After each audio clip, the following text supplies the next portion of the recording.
Kinumpirma ng Department of Foreign Affairs o DFA nitong Huwebes, March 13 na 3 Pilipino nakakulong sa ngayon sa Hainan Province ng bansang China.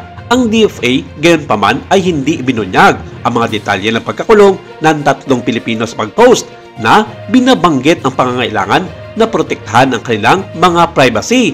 Humingi ng update ang DFA matapos na iulat ng Inquirer na binanggit ang talumpati ng isang mababatas ng Palawan at isang payag mula sa pamahalaang panlalawigan ng Palawan na hindi bababa sa 2 Pilipino na nakakulong sa ngayon sa China dahil sa mga aligasyon ng pang-iispiya. Ayon kay DFA spokesperson Teresita Daza, nakumpirmado nga ito dahil sinabi at pinaabot mismo ng gobyerno ng nasabing tanggapan ang naging kapalaran ng nasabing mga Pilipino. Saad niya, the department confirms that 3 Filipinos had been detained in Hainan Province, China. The Philippine Consulate General in Guangzhou has visited the said Filipinos and continues to coordinate with Chinese authorities to ensure full compliance with the Philippines-China Consular Agreement and the Vienna Convention on Consular Relations.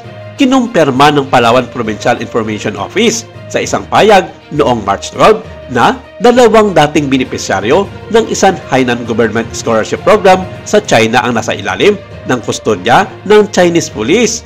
Ang pag-aresto sa 2 sa 3 lokal ng Palawan ay unang isinapubliko ni board member Ryan Maminta. Ayon sa local news media na Inquirer sa sesyon ng Provincial Board noong Martes, March 11.